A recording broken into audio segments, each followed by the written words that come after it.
คุณเคยถูกบอกให้ยิ้มสู้ในวันที่ใจจะขาดไหมครับเคยถูกสอนว่าห้ามร้องไห้เพราะมันดูอ่อนแอหรือเปล่า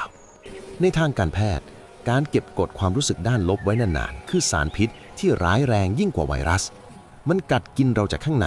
สร้างความเครียดสะสมและนำไปสู่การพังทลายทางจิตใจ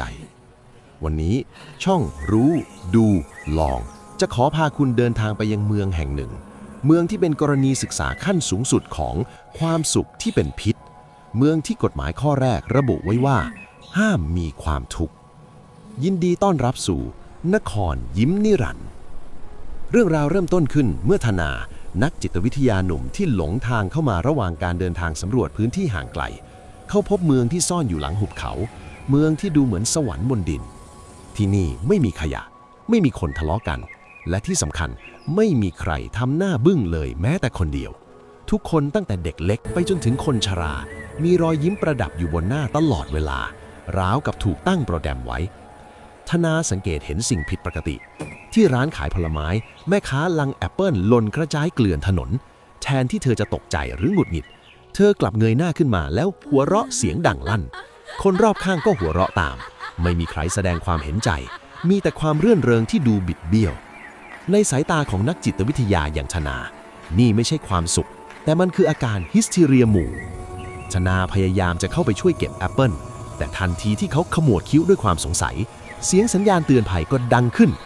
เจ้าหน้าที่ในชุดสีขาวสะอาดตากลุ่มที่เรียกตัวเองว่า Smile Enforcers หรือผู้พิทักษ์รอยยิ้มตรงเข้าล้อมธนาไว้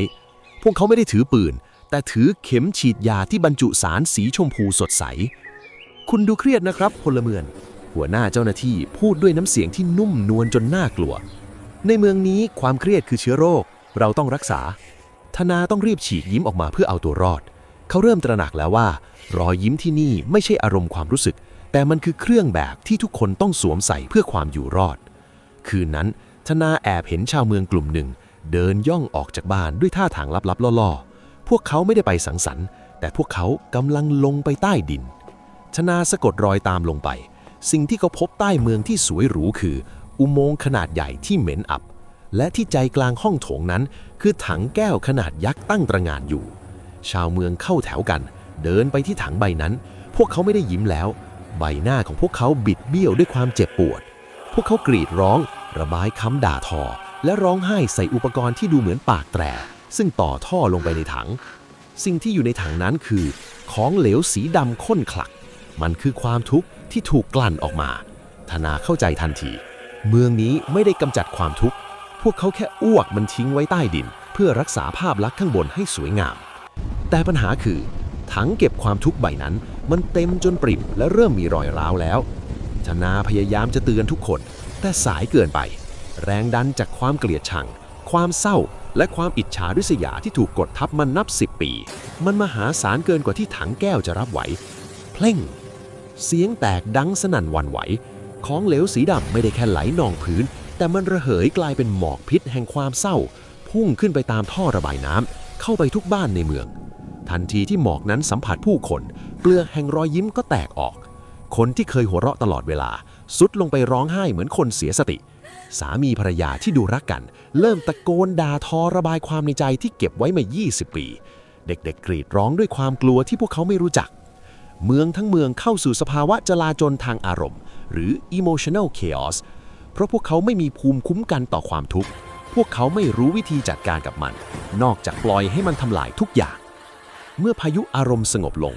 เมืองไม่ได้ราบเป็นหน้ากลองแต่รอยยิ้มพลาสติกเหล่านั้นหายไปชาวเมืองเริ่มเรียนรู้ที่จะนั่งร้องไห้กอดกันเรียนรู้ว่าการบอกว่าฉันไม่โอเคไม่ใช่เรื่องผิดและเข้าใจว่าความสมบูรณ์แบบที่แท้จริงคือการยอมรับความไม่สมบูรณ์แบบธนาเดินออกจากเมืองนั้นมาพร้อมกับบทเรียนสำคัญที่อยากจะฝากบอกทุกคนคุณผู้ฟังครับร่างกายเรามีระบบขับถ่ายของเสียจิตใจก็เช่นกันความเศร้าการร้องไห้คือกลไกธรรมชาติที่ร่างกายใช้ขับพิษออกจากใจการฝืนยิ้มหรือ toxic positivity ไม่ใช่ความเข้มแข็งแต่มันคือการสร้างระเบิดเวลาอย่ารอให้ถังเก็บความทุกข์ในใจของคุณแตกเหมือนเมืองนี้ถ้ารู้สึกไม่ไหวให้ร้องออกมาเลยนะครับเพราะนั่นคือสัญญาณว่าคุณยังเป็นมนุษย์ที่ปกติอยู่ใครที่กำลังแบกโลกทั้งใบแล้วฝืนยิ้มอยู่ คอมเมนต์ระบายไว้ใต้คลิปนี้ได้นะครับ พื้นที่ตรงนี้อนุญาตให้คุณออนแอร์ได้ แล้วเจอกันใหม่คลิปหน้า สวัสดีครับ